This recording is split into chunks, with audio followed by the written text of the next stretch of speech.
Hi, my name is Michael Berglund and I'm here to give you a 5-minute little lesson on health. Let me just tell you, we're watching these news bulletins on Tim Russert, and it's so funny. They're telling you that these things cannot happen, that they're saying have you heard it? The 58-year-old guy who had a heart attack, right? He was taking his blood pressure medication. He was on his statin drugs, right? He was doing everything right. They don't know why he died. They exercise, and he was exercising, he was on this bike every single day, and he was losing weight. So the question is, why did he die? And the doctors throw up their hands and they go, this is one of those just mysteries. It has nothing to do with anything. It's just a mystery that we just don't know. I stand in front of you to disagree vehemently. Based on what information we had of his death, was one of those that said, hey, he had a high hip to waist ratio, meaning he had a pot belly, okay? So he had high, what they call adipose, abdominal adipose or belly fat. His HDL was very, very low. His triglycerides were very, very high. He had blood pressure that had to be kept down with blood pressure medication. He had cholesterol that had to be kept down with cholesterol medication. And 10 years prior, he had actually had a heart scan, which is a CT scan that looks at the calcium deposition in the coronary arteries. And at that point, he was gauged at a moderate to high risk for coronary artery disease 10 years ago. And that's at age 48. So, to me, not having seen this patient, being an armchair quarterback, this isn't a big mystery. It's not a mystery at all.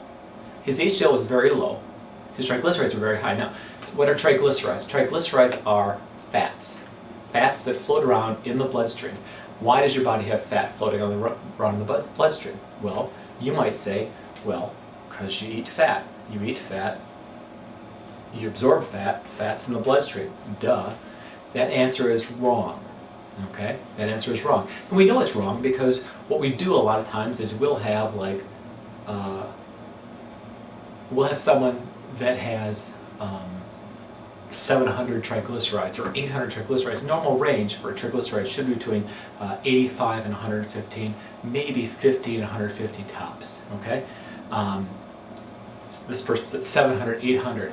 If I put them on what would be classified as one of those high protein diets, Protein Power, Atkins, Summer Size, any of these things where they really restrict the amount of carbohydrates, the amount of sugars that they're using, guess what happens? What do you think happens? Triglycerides tumble down to like 200-300. If we limit fat, they might tumble down to maybe 600, 575, and we'll need medication to get the rest of the way. So what's the answer? The answer is we're eating too much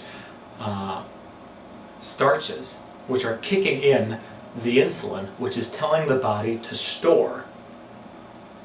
And the carbohydrate gets broken down to glucose. The glucose becomes a fuel for the body to function off of. However, the problem is that fuel only has so many places to go as glucose. So then the body shunts it back to the liver and says, we've filled all the cells that need glucose, they're done. We've stored the rest as storage glycogen, which is a starch, which is a storage form of quick sugar. And we have nowhere else to put it. So we're sending it to you. We want you to make fats out of it, and then we'll send those into the cells. So what the body does is it makes fat out of the glucose. And then the fat in triglycerides floats through the bloodstream. Another forms of the fat can be LDL cholesterol and VLDL cholesterol.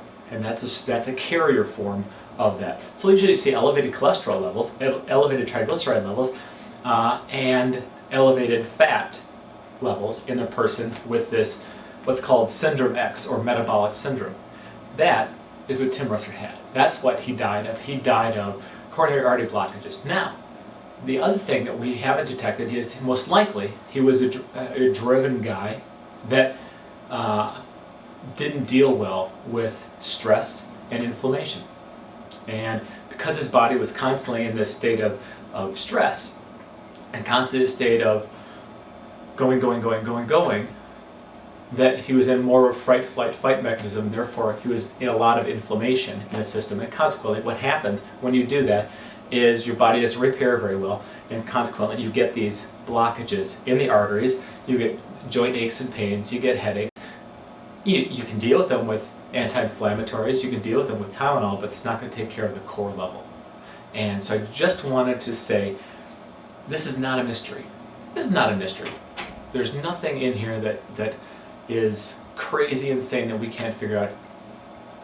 His system could not handle carbohydrates. I don't know what kind he was doing, I don't know what he was doing, but his system couldn't handle it, and most likely that's why he died. And we also had to deal with inflammation. It said nothing about a high-sensitivity C-reactive protein, which is almost has a higher correlation with coronary artery disease than does cholesterol. So we should be running all these tests. We should be running the cholesterol HDL ratio, the LDL, the triglycerides, in addition to the blood pressure, in addition to the high-sensitivity HSC reactive protein, or HSCRP. And when we do all that, we should get a good picture of what's causing it. You can't, high blood pressure drugs, statins, just jimmy-rig the situation. And there's really no evidence at this point that a lot of statin drugs improve mortality, the mortality rate.